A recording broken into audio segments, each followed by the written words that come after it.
Ang bayanihan Pilipino. Maraming salamat sa susunod ng Sampudunas. Kamukha lang sila. Ibabaliktad na mukha nilang dalawa. Hello, magandang tanghali po sa lahat. Nagpapasalamat ako sa mga kasama nating vloggers na nandito. Maraming salamat. Tinawid namin. Wala si Ma'am Jan. Ang tay kami naman, ang una naming filing na wala kaming ibang kabalikat, kundi ang mga kapwa namin vlogger. Maraming salamat sa inyo sa pagpapakalat ng advokasiyang ito. Ginagawa namin to dahil mahal namin si tatay. Mahal natin si PRI, lahat tayo. Dilibot namin ang buong Pilipinas.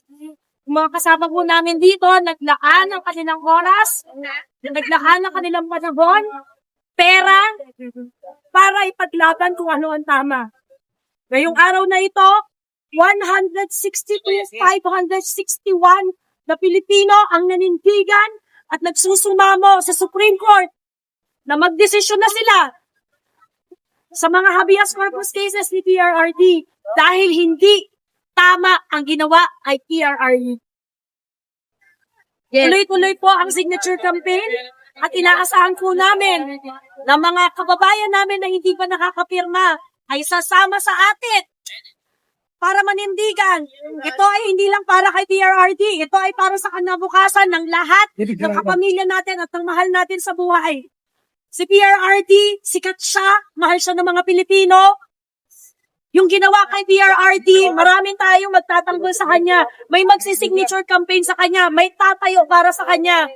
Pag hinayaan natin na walang gagawin ang ating gobyerno para kay PRRD, sino ang titigil? Pag ikaw ang nawala, pag ang pamilya mo ang nawala, walang magsisignature campaign para sa inyo.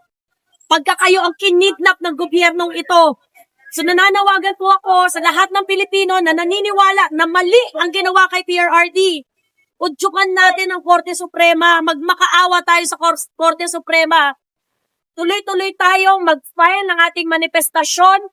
Ihatid natin sa kanilang katotohanan na nakikita natin ang mali. At nagsusumamo tayo sa Korte Suprema na protektahan ang karapatan ng bawat individual na nandito.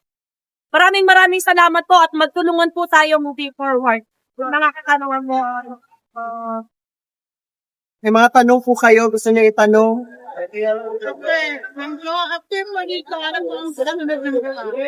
We will collect more signatures. Magpa-file kami. At hanggat hindi nagdidesisyon ng Supreme Court at hindi tayo nadidinig, tuloy-tuloy ang pagpa-file natin at nananawagan kami sa lahat ng mga kasama naming vlogger na ipakalat ang balita. Tayo ang nagtulungan dito simulang-simula pa lang. And I'm very proud of my comrades who are here who also signed the petition with us. Teacher complete with us. We have Mac Janet from Davao, Matinik Idol dito sa Manila, si Ma'am Tin Takahashi ng Cebu, Placido, Central Luzon, si Ma'am Ana, kasama ni Sir Placido, si Sir Vic, Kababayan PH, maraming salamat. Simulang-simula, kasama po namin. At si Kuya Park na nandyan po, at si Ma'am Zaida Sema na nagiinitan lang mula sa Cotabato City, at yung mga iba pa na hindi namin napangalanan na wala dito ngayon.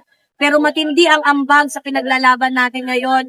Masbate, Iloilo, yung ibang mga probinsya na Ipolog, Cagayan. yes, napakarami pang ibang mga lugar. At sana huwag tayong tinigil hanggang hindi nakakauwi si PRRD. Tayo naman na magtanggol ng PRRD. Papasalamat din po tayo. Walang sawang sumuporta sa atin ito, no? Ang kanilang Pangulo, si Kuya Unin, ang DRS Riders. Maraming salamat. Hindi niyo po kami iniwan mula Batangas hanggang Cavite. Maraming salamat po sa mga po. DRS Riders. May mga tanong pa po. May mga tanong pa po kayo bago kami mag... Lisahin mo na lang po sa mga personalidad na nagpadala at sa nagdulong-tulong nagpadala sila dito ng Duterte sa takin. May hangganan ang kapangyarihan. Kaya tayo merong kaya tayo may Korte Suprema para magsabi, sobra na sila ko. So that is why, nandito tayo ngayon sa harap ng Korte Suprema. We are pleading before the 16 justices. Mamakaawa kami, mga sir, mga ma'am. Tintigan nyo naman po ang karapatan ng ordinaryong Pilipino. Si PRRD, dati siyang Pangulo, ordinaryong Pilipino na lang siya ngayon. Ako na siya sa Facebook. Sana naman huwag natin hayaan na yung karapatan ng Pilipino ay tatapakan. Kahapon, pinalitan na si PRRD ay tinahan ng pamilya. Ay kung nagbukat, hindi pinag-sisending, pwede i-refer ng isang tao na makita ang kanyang pamilya. Sana naman po, protektahan natin yung kapwa natin Pilipino na binababoy-baboy sa isang institusyon, hindi na tayo patli. So manindigan po tayo at ang mga kilos po natin dito, ang signature campaign natin na ito ay isang hakbang, unang hakbang para ma-insert natin ang ating pagka-Pilipino sa mundo.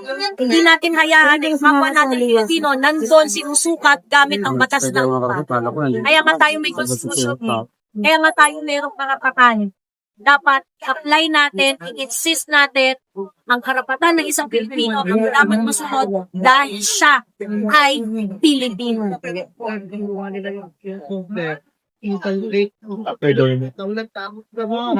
na-question lang ba? Kaya pala pinagsabi. Pag hindi gumalaw po ang court at nabaliwala na. Mahirapan na. Sa amin, hindi kami titigil na magtambak ng papel sa Supreme Court ng mga individual na verifiable, may ID, may pangalan, may mukha, may pamilya, may anak, may asawa, mga vendors, doktor, dentista, tindera sa palengke, fast food chain employee. Hindi kami titigil sa paghahanap ng mga Pilipino na naghahanap ng kasagutan. So hanggat tayo ay lumalabas at inindigan, hindi kami titigil. Huwag natin tanggapin yung ganitong klaseng sitwasyon. Huwag natin tanggapin na ito yung normal. Sabi nga ni VP, huwag tayong masanay sa mali. Kumilos tayong lahat. Sabihin ko na ako.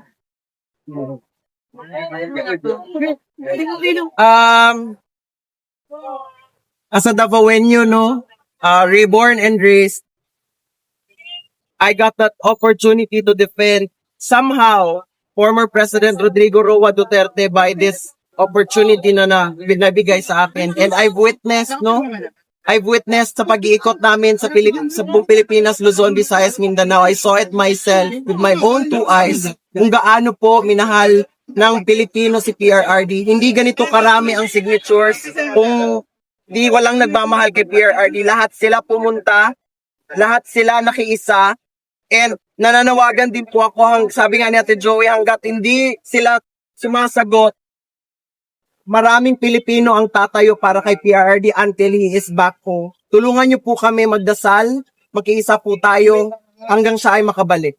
Thank you po.